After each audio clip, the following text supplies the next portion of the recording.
Good morning, everyone. My name is MightyStream. Today is September the 3rd, and I'm brought to you by Hope Through Navigation. This is our Hood Recovery Services. You can reach me at recoveryofhope21@gmail.com. Well, I greet you this morning. I hope that you're doing well. I know that this is a holiday weekend,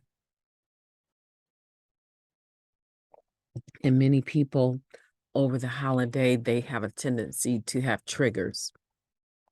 And so I hope that you will be taking care of your recovery and taking really good care of it.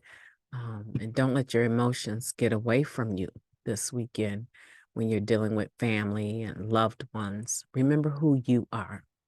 You've spent so much time adjusting to who everyone else is and even using due to rejection and abandonment issues from those you love.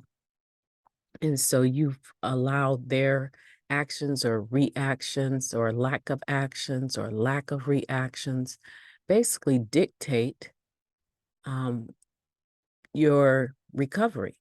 And today we don't do that. We dictate our recovery. And so when we're in a situation that's uncomfortable, we try not to go alone. But if we are, we're mindful. We only need to put in an appearance. We don't need to stay. And once we put in the appearance, we get ourselves to a meeting and hang out with some people that we don't have to do that struggle with, of whether or not I should have a drink or hit a joint or, yeah, we don't have to do that today. So I just want to encourage you over this Labor Day holiday. If you're listening from the US, that's a holiday. Listening from somewhere else, that's a holiday in the US. Okay. Let's get right into it. I do want to get back to doing the serenity prayer and a moment of silence regularly. So I am going to have sticky notes all around me that are going to help me to stop talking at some point and do the um, serenity prayer because I think it's really good for us to have something that we hold in common that we can join together, regardless to our higher power. Okay. So let's take a moment of silence, followed by the we version of the serenity prayer. Moment of silence now, please.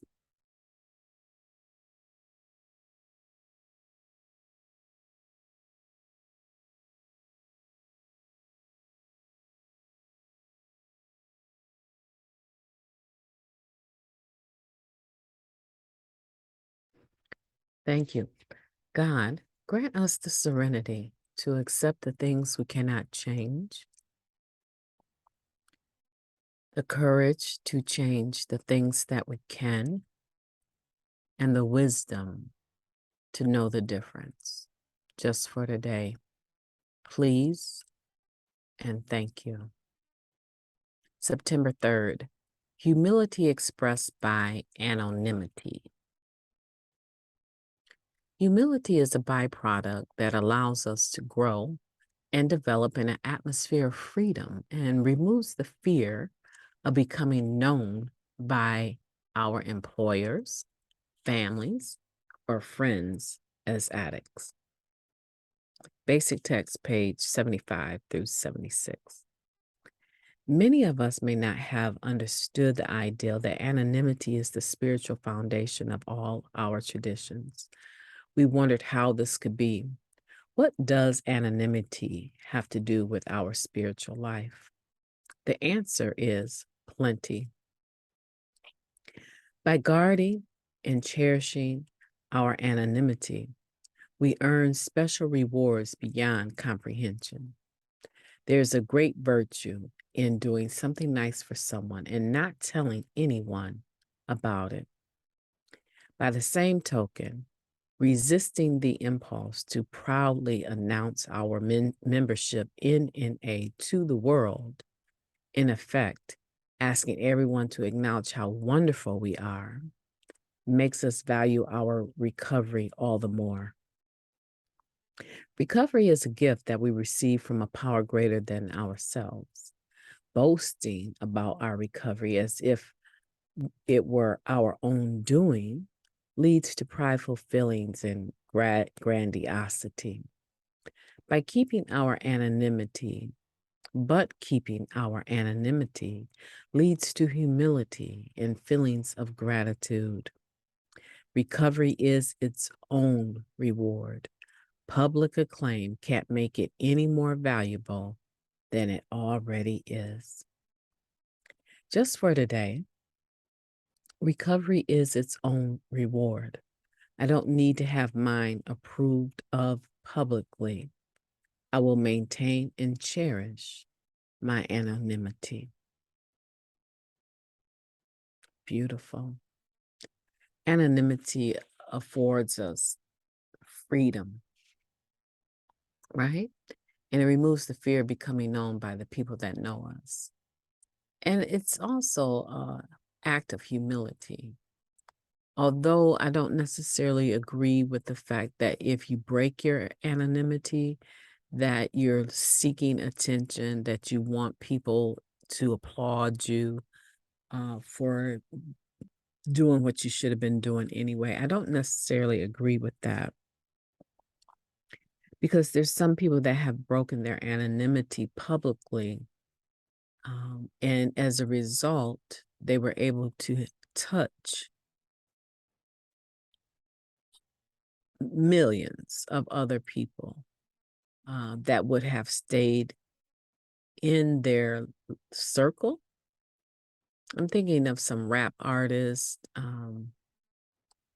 some country western singers, and I'm thinking about them breaking their anonymity mostly in song and how people started to flock, one, to following their music, but also to start having open discussions and talking about how pop culture was in a sense a part of the lifestyle. And it was so nice to have something that was recovery related with the similar beats and lyrics, but that was something that was wholesome for them to listen to. So I can honestly say that I believe that anonymity, as long as it is not affecting NA fellowship as a whole and you don't claim to represent Narcotics Anonymous, this is how NA does it. I think that if you're careful, because a lot of people already know that you're an addict, a lot of people are already around you, and they know your story. Here it talks about employers, families, and friends. I think with employers, it is important to maintain the anonymity. And it's also important to know when the anonymity should be maintained, even with families and friends. Everyone, in other words, does not need to know that you're an addict, and it gives you the privilege. This is just where I'm at. I have family members that I've been here 29 years, and I have family members that have they're not my friends on Facebook. Where I don't see them for years in a row, and they have absolutely no idea that I'm in recovery. And when they see me, they know that there's something about me that they like, but my conversation with them is not about recovery. Because for me, um, it's important that if people don't know and they're engaging you, that they have an opportunity to engage you as a complete person, as a productive member of society, not a stigma. You remember in the basic text where it says, last to be lost is the stigma of once an addict, always an addict. The minute you say addict, even some people prefer to say alcoholic because they think being an alcoholic or drinking alcoholic is more sociably acceptable than saying I'm an addict, because people equate recreational drugs with the term addiction and addict. But in Narcotics Anonymous, we know that alcohol is a drug, right? It is mind and mood altering. It's often a gateway drug to other drugs. I wouldn't even say worse drugs. I can't say worse drugs. I have to say to other drugs, because fentanyl now is the number one killer among people from 18 years of age to 45. Okay. Alcohol used to be the number one, right? So I am saying that it doesn't really matter what it is, but using the term addict triggers a different point of view from most people. And if we're being honest, it triggers a different point of view for us. I don't have a problem wrapping my head around that alcohol is a drug, but there are some people that they will go to, their events or family weddings and stuff like that, and they will have wine or they will have beer, because those are the less mind and mood altering, liquid drug, right? Liquid drugs. And they'll think that's completely, and before you know it, they're off to the races with their actual drug of choice. So I'm just pleading with you, don't get stuck on the word addict, but know that other people will get stuck on it. And that's where your anonymity is very important. Because if you break that with your employer, unless your employer already knows. Like my employer had absolutely no clue. They knew my behavior was not okay. I wasn't showing up, but they had no clue that I was using. And so I was able to kind of,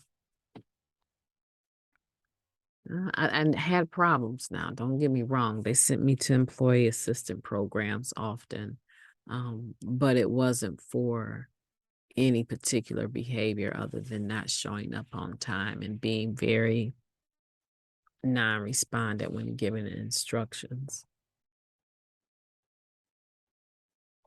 So recovery is a gift. And it's something that, as it says here, by guarding and cherishing your anonymity, you are going to earn special rewards beyond comprehension. And that taps into the spiritual principle of anonymity. Why is it necessary for everyone to know that you're in recovery? Check your motives. If your motives aren't an issue, then it's not an issue. But if your motives are an issue, it is an issue.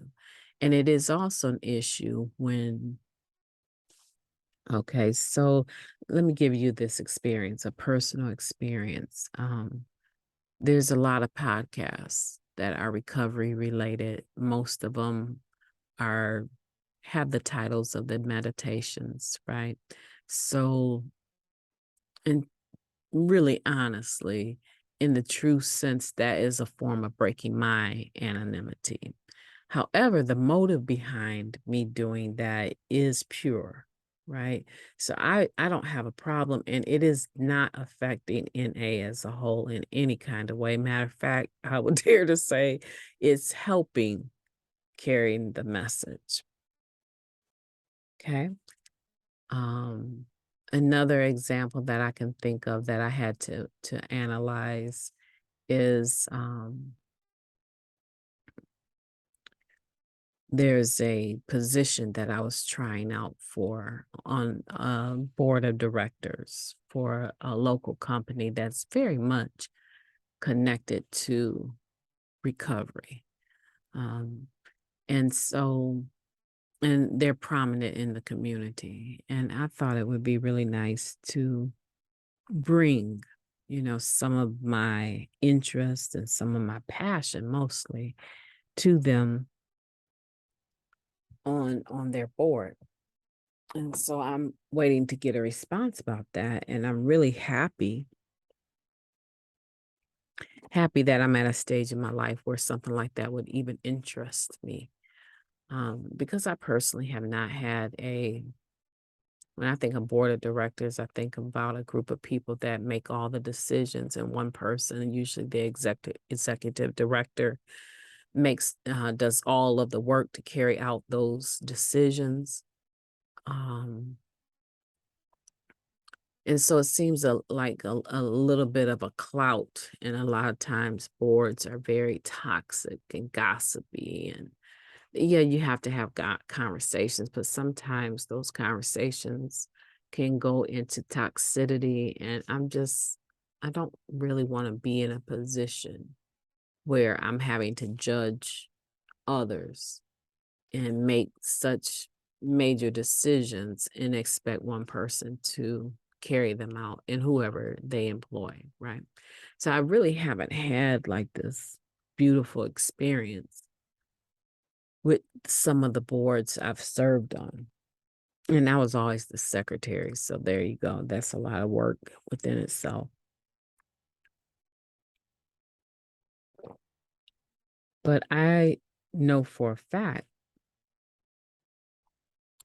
that part of the requirement to be on a board that services the recovering community is that you watch your outside lifestyle. It should be a concern anyway, right? But that you watch your outside lifestyle and that you're not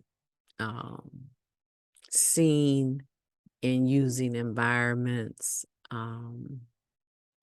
that you're careful about that because, of course, you're representing this agency that is about recovery. Now, that makes sense, right?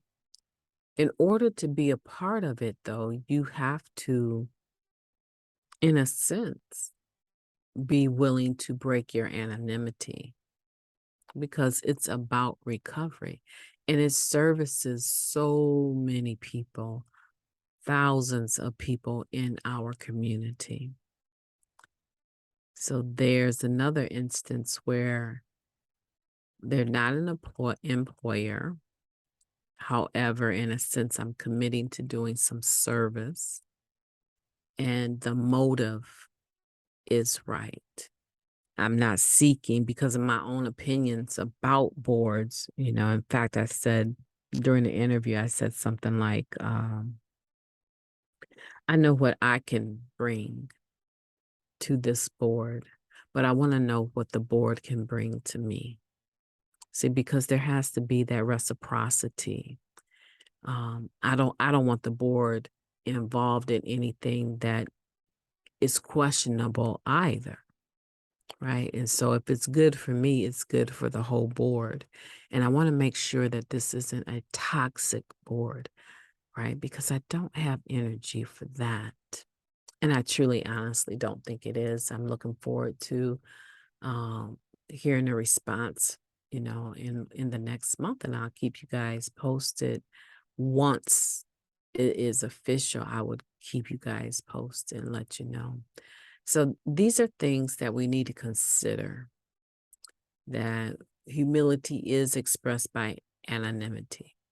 However, you're the guide for that. You personally are the one or the reason, right? You determine the reasons that you might break your anonymity and who you will do that with. That's still in your court, right? Anonymity is the spiritual foundation of all our traditions. And so we need to be mindful that when we do something as a group, we are doing it not with the name of the chairperson or the co-chair. We are doing it collectively, and no one is taking the credit for getting that thing accomplished. That's another form of anonymity. I hope that's been helpful for you because some newcomers do struggle with understanding That and even some old timers struggle with understanding that. Um, and in this day and age, things have transformed so much in the day and age where um, marijuana is now legal, to use recreationally. You're finding people that smoke cigarettes or whatever, they will also move into, smoking their marijuana recreationally. I'm not talking about medically for medicinal purposes. I'm not talking about that. And so we're also finding that even though initially we were talking about anonymity, right?